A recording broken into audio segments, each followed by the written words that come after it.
हमारी सेनाओं ने बीते वर्षों में कई साहसिक निर्णय लिए हैं। सेना द्वारा किए गए जरूरी रिफॉर्म्स का एक उदाहरण अग्निपथ स्कीम भी है।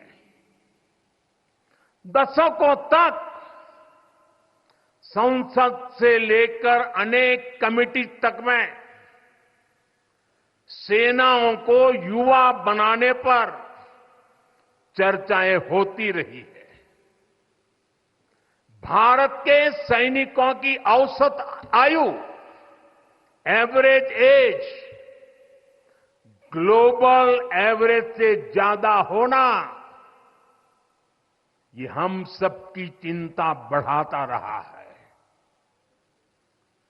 इसलिए ये विषय बरसों तक अनेक कमिटियों में भी उठा, लेकिन देश की सुरक्षा से जुड़ी इस चुनौती के समाधान की पहले इच्छा शक्ति नहीं दिखाई गई।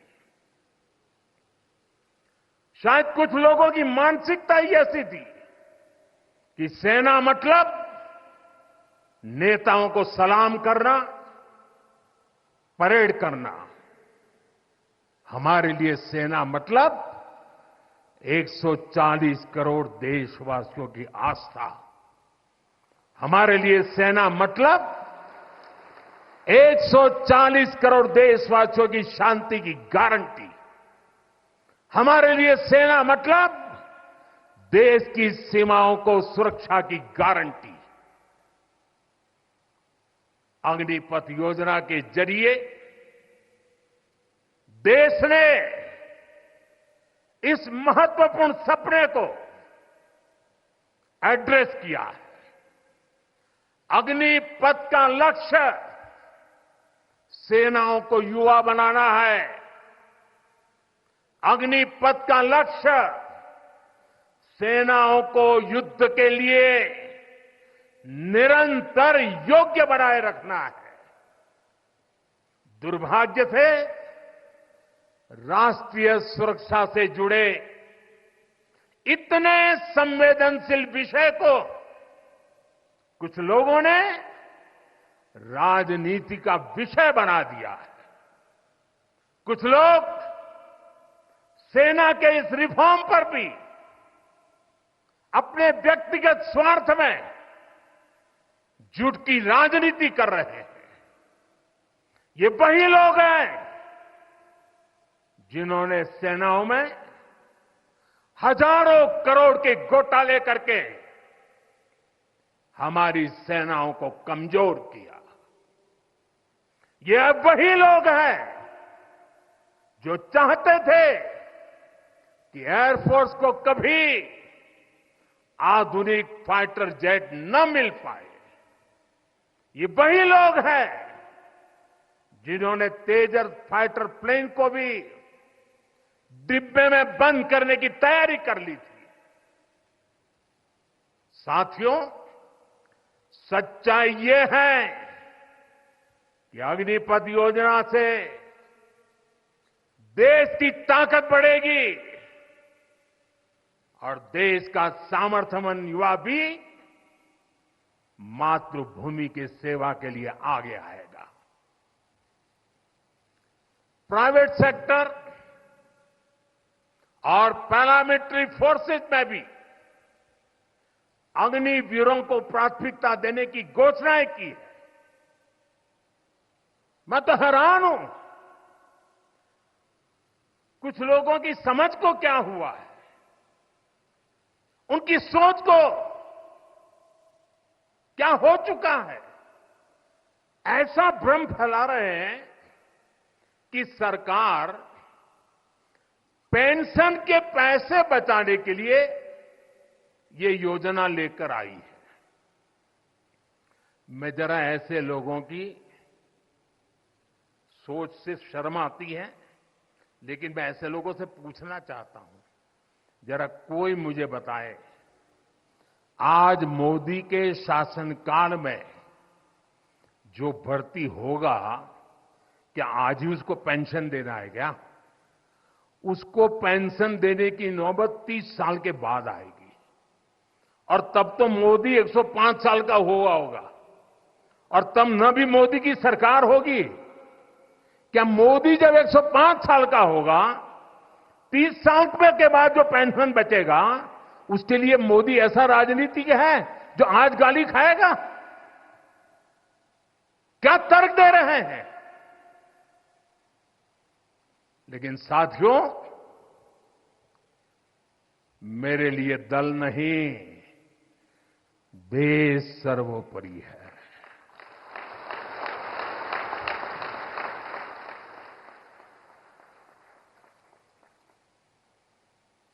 और साथियों, मैं आज गर्व से कहना चाहता हूं, सेनाओं द्वारा लिए गए इस फैसले का हमने सम्मान किया है। और जैसा मैंने पहले कहा, हम राजनीति के लिए नहीं, राष्ट्र नीति के लिए काम करते हैं। हमारे लिए राष्ट्र की सुरक्षा सर्वोपरि है। हमारे लिए 140 करोड़ की शांति ये सबसे पहले है। साथियों, जो लोग देश के युवाओं को गुमराह कर रहे हैं, उनका इतिहास साक्षी है कि उन्हें सैनिकों की कोई परवाह नहीं है। ये वही लोग हैं जिन्होंने एक मामूली रकम 500 करोड़ रुपए दिखाकर वन रैंक वन पेंशन पर झूठ बोला था। 500 करोड़। ये हमारी सरकार है जिसने वन रैंक वन पेंशन लागू किया। पूर्व सैनिकों को 1.25 लाख करोड़ रुपए से ज्यादा दिए गए। अब कहां 500 करोड़, कहां 1.25 लाख करोड़। इतना झूठ और देश के जवानों की आंख में धूल झोंकने का पाप। ये वही लोग हैं जिन्होंने आजादी के 7 दशक बाद भी सेना की मांग होने के बावजूद भी, देश के वीर सैनिकों के परिवारों की मांग होने के बाद भी हमारे शहीदों के लिए वॉर मेमोरियल नहीं बनाया। टालते गए, कमिटियां बनाते गए, नक्शे दिखाते गए। ये वही लोग हैं जिन्होंने सीमा पर तैनात हमारे जवानों को पर्याप्त बुलेट प्रूफ जैकेट्स भी नहीं दी थी। और साथियों, ये वही लोग हैं जो करगिल विजय दिवस को भी नजरअंदाज करते रहे। ये तो देश की कोटि कोटि जनता के आशीर्वाद है कि मुझे तीसरी बार सरकार बनाने का मौका मिला और इसलिए आज ये महत्वपूर्ण ऐतिहासिक घटना का हम पुण्य स्मरण कर पा रहे हैं। वरना अगर वही आ जाते तो इस युद्ध विजय की इस तारीख को याद नहीं करते।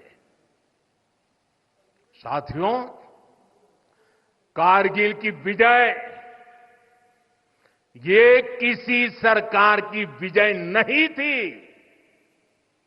कारगिल की विजय ये किसी दल का विजय नहीं था। ये विजय देश की थी।